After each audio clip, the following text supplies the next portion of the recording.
For families who are faced with the news of imminent death of a loved one, what we tend to do is we help them normalize the acceptance of death. Death is as natural to us as birth. Babies are born and people die. It's not if we're going to die, it's when we're going to die. So we help normalize this. It's very important that we, as people serving those who are dying, become comfortable with the word death. We need to learn to say death. We need to learn to say dying. We need to learn to say imminent death, because if we can't say it, we are not living in reality, and we don't help those who are dying deal with the truth. If we're not comfortable with this, we might have to reevaluate, am I in the right field? If I can't be there for someone and their family members when they need someone strong, present, and capable, then maybe I'm not called to be in this area of work. A lot of times the nursing assistants who are new to end-of-life care are nervous.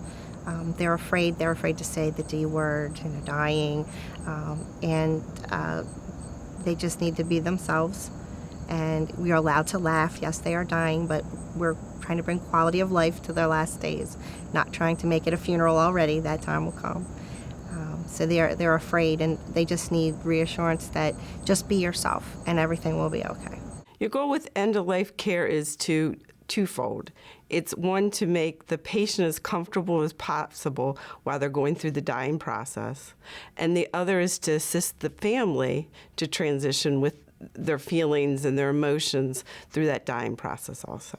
The first time I really had a patient that I really cared about, I'd been seeing them off and on for a couple years in home care. When they started to die, I went into a little bit of avoidance. I tried to get my visit over faster because I wasn't comfortable with it. The wife made a statement to me once that he had mentioned that he was missing our conversations. We were both grew up on farms and very into gardening and stuff. And I realized that what I had to do was sit there, and we started talking about gardening. And, gardening's kind of like the phases of life. You plant the seed, you grow. And I realized we were talking, it finally hit me, he was actually talking about death at this point. And that the garden has to evolve, and so that he needed to evolve like a garden. And it kind of helped me understand what death was about to him, and we could work through that. And that he had told me it was okay for me to grieve too, and that he was ready to go. And that made it so much easier.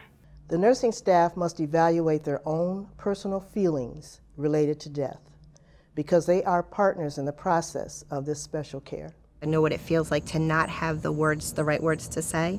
And over time, you learn certain words and phrases that bring comfort to people, and certain things that you can do.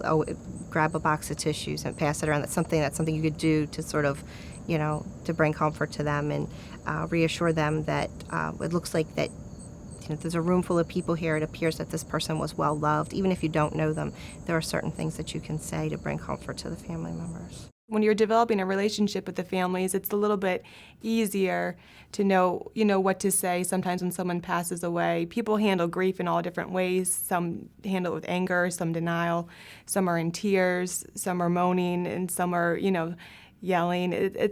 There's no easy way to do it. You just say, I'm sorry, but I'm here for you, and whatever you need, I'm here, and if you need me, absolutely, I'll do whatever I can to help you get through this. Sometimes silence is golden. Sit there. Sometimes just being quiet, people will open up and start talking to you. But a lot of people tend to start that endless chatter. Are you okay? Why are you crying? What can I do? When they don't need that. They need you to just sit there, hold their hand, and just be there, a presence in the room. Each person's life journey is their own journey. Some people live an extroverted life and they die extrovertedly, and they want everyone around them. Other people live an introverted life and they need quiet, they need peace, they don't want interruptions, and they don't need people coming in to visit, including us, the staff. So we must honor each person and let them die the way they chose to live their life. The most important thing to someone who's dying is to give them respect and to let them know that their life is meaningful up until the last moment. So you want to be there for them, you want to listen to them, and you want to show them respect. Sometimes just having the nursing assistant bathe the patient and shave the patient, make them as as comfortable and as really as peaceful as possible. That just means the world to the families. Just seeing their loved one cleanly shaved and freshly bathed and their hair combed. I mean, I've had families who are just in tears after seeing it because they just want to see their loved one, as peaceful and as comfortable as possible. It's amazing how just a smooth sheet can bring on a feeling of comfort versus a rumpled sheet. And so the nursing assistant's role in that is after we get all the symptoms under control, they come in and they smooth out the sheets, fluff the pillow, put a cool cloth in their head, clean them up, straighten the sheets, and then when we bring the family in, they really do feel like the patient is at peace. I went into a room where the mom was dying and she had her adult children with her. And I introduced myself and said my purpose for being there. They talked about different vacations that they went on and what their mom was like when they were growing up. And they each shared stories that they had individually about their mom. And we talked and laughed and spent time with them.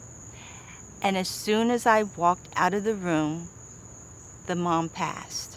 And the son came in to me and said, "You brought peace to my mom because as soon as you left, she passed."